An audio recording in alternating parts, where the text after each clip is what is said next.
E aqui entramos na metamemória e as queixas do idoso.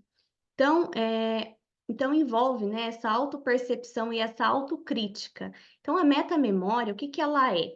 Ela é o conhecimento que as pessoas têm da própria memória e de tudo que é relevante para retenção, armazenamento e recuperação das informações. Quando eu perguntei aqui, gente, vocês têm boa memória?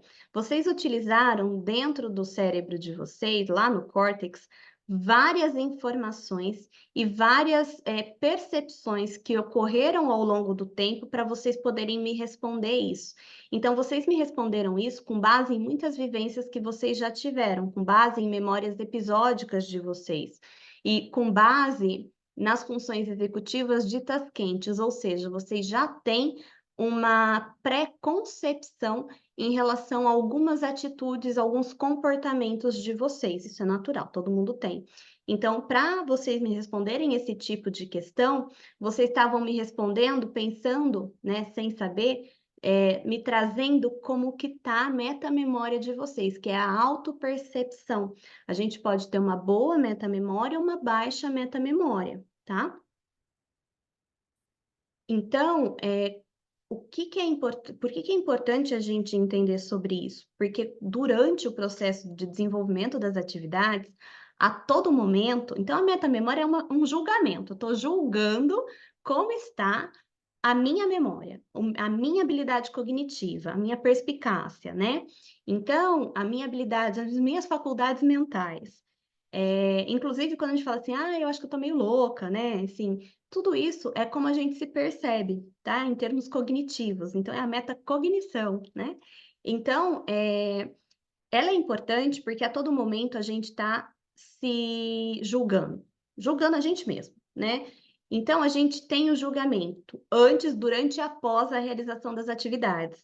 Então, por que que é importante eu saber sobre isso? Porque, ó, quando eu tenho antes da atividade, eu estou projetando a estimativa sobre a realização. Se eu tenho uma autopercepção negativa em relação à minha própria memória, quando a pessoa explica para mim o que eu tenho que fazer, a primeira resposta, e vocês já devem ter passado por isso, é a seguinte: e eu acho que eu não vou conseguir fazer. Você já pôs um bloqueio, a chance de dar errado é maior, né? Então você já coloca um bloqueio ali em cima daquilo, com base em experiências passadas, com base de como você se auto-percebe e do quão crítico você é com você mesmo. Então, aí a gente tem a metamemória durante, né, o processo de desenvolvimento das atividades.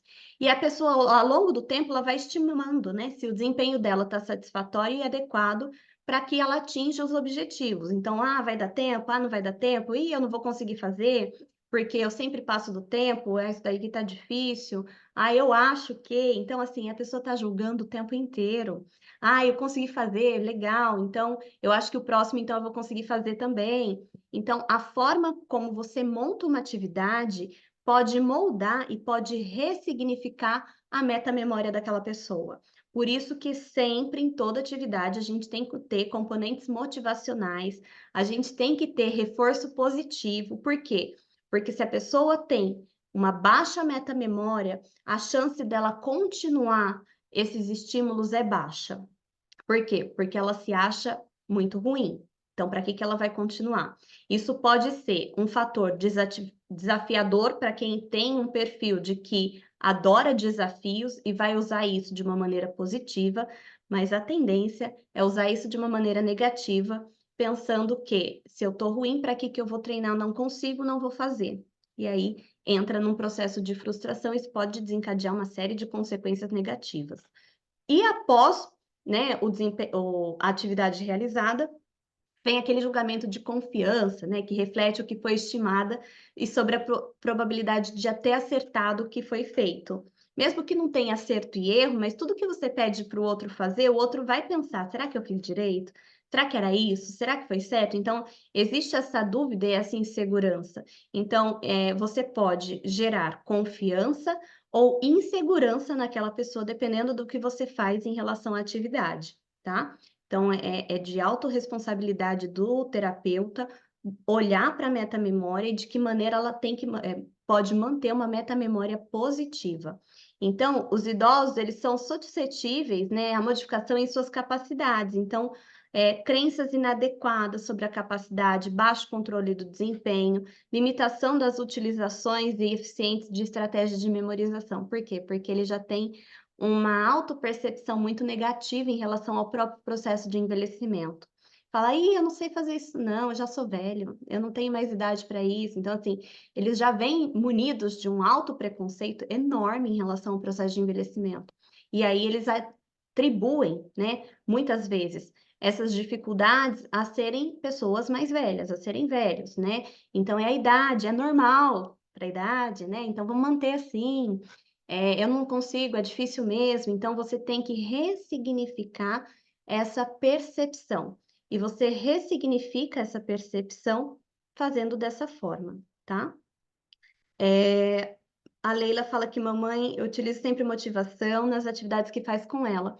Exatamente, então tem que ter, gente, tem que... E assim, percebeu que a pessoa... Vocês vão ter que ter, gente, uma sensibilidade muito grande, porque se você perceber que a pessoa, ela tá dando sinais de que aquilo não é exatamente o que ela gosta, ou você vai perceber, e a partir disso, ou que tá muito difícil, ou que tá fácil demais, quando tá fácil demais também ela julga, tá? Isso daí é muito fácil para mim.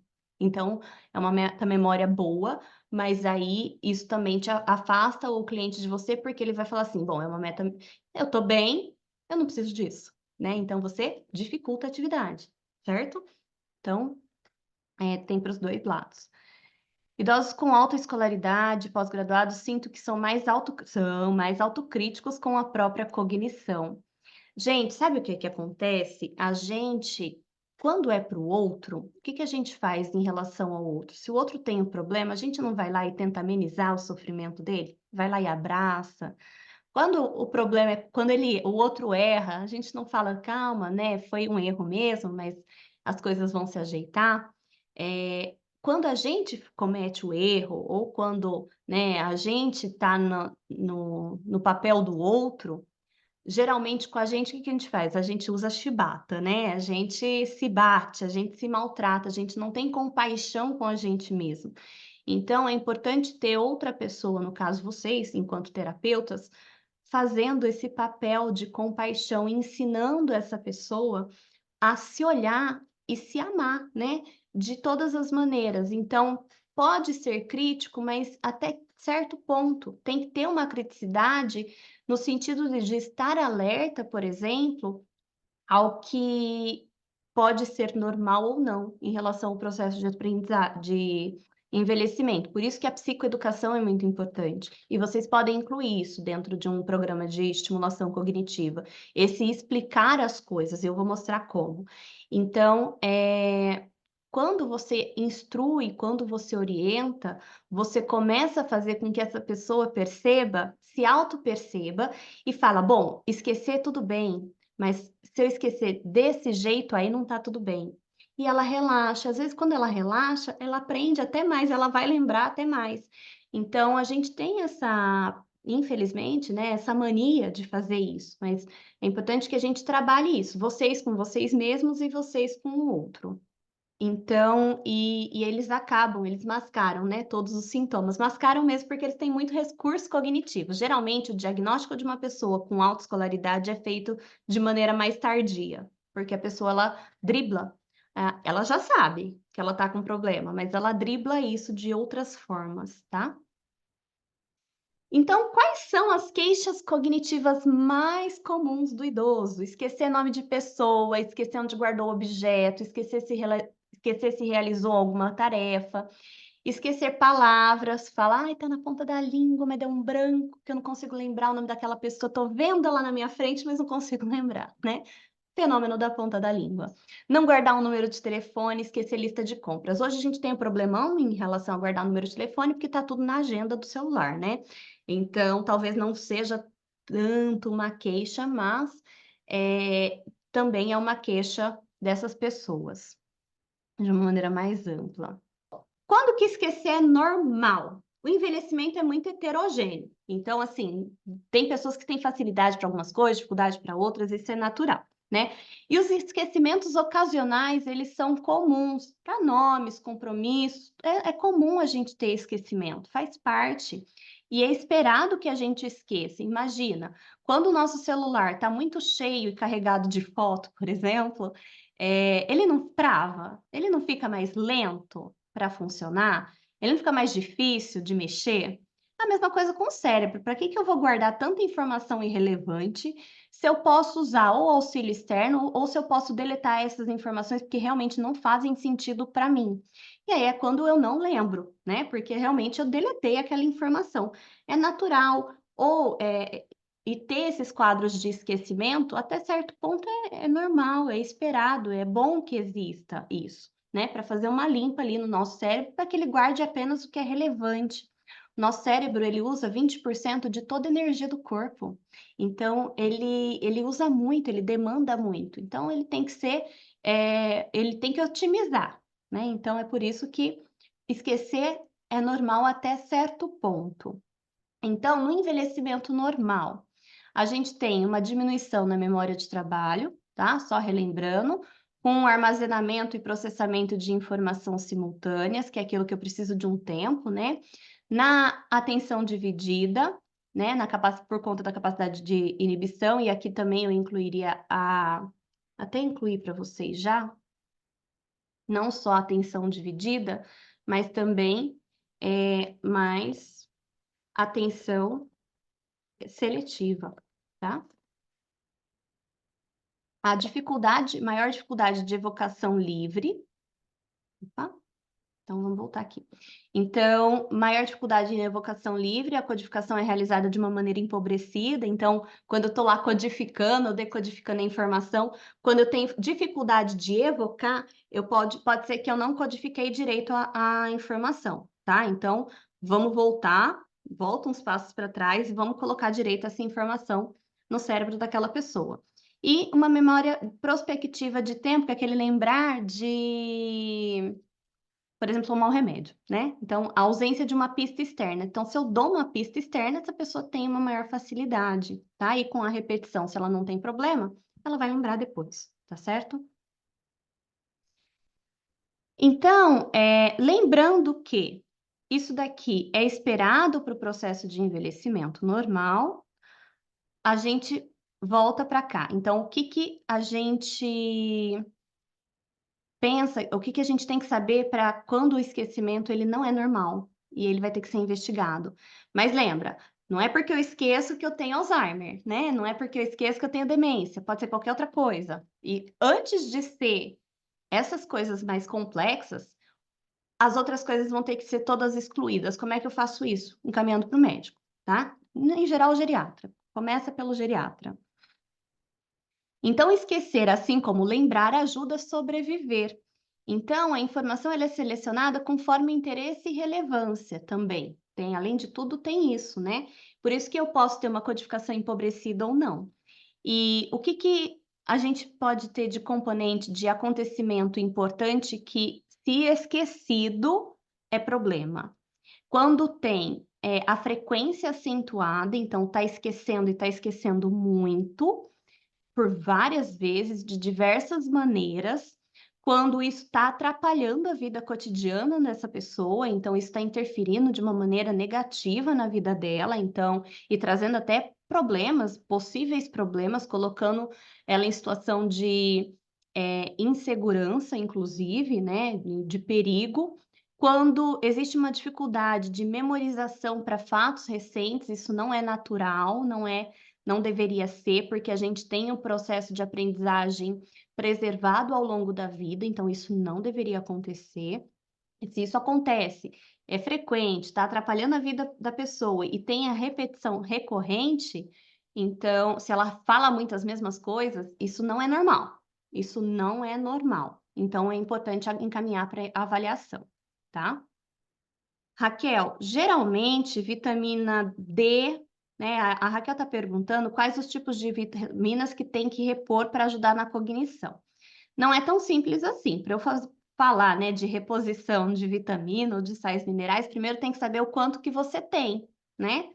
para você saber se você precisa repor, porque às vezes não é a vitamina que é o problema, às vezes você está dormindo mal, entendeu? Então, se isso até para o adulto, o importante é ele fazer exames de rotina e fazer exames laboratoriais mesmo, os mais básicos, para entender o que que ele tem e o que que ele não tem. Mas, de maneira geral, o que que ajuda o cérebro, né? Não vou falar aqui para ninguém tomar nada disso, hein, gente? Porque nem posso, não sou da área.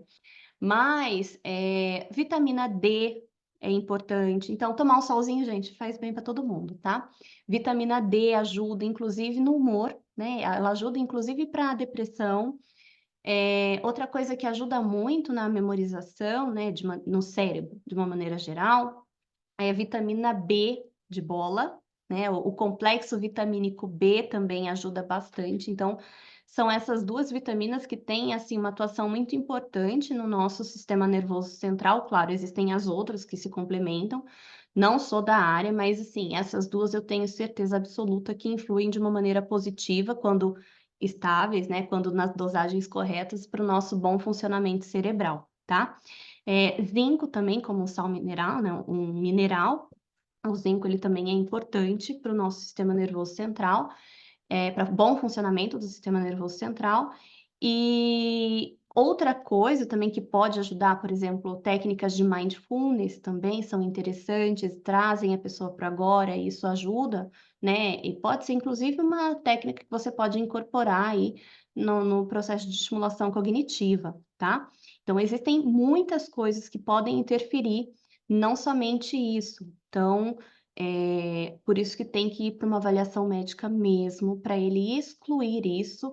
E quando exclui-se todas essas possibilidades, aí sim começa a cogitar uma alteração cognitiva efetivamente, com causas que vão culminar em quadros demenciais, muito provavelmente, tá? Ou que tenham causas aí realmente relevantes para alteração cognitiva, que não são essas outras reversíveis, né? E como é que a gente melhora a memória dos idosos frente às perdas inerentes do declínio, né? E do envelhecimento e do declínio?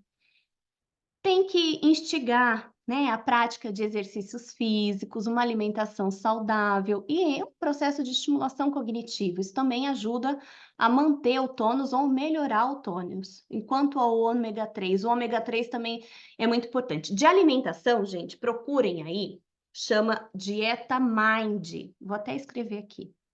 Existem 3 tipos de dieta que são interessantes, e isso eu estou falando em termos de estudos científicos, tá?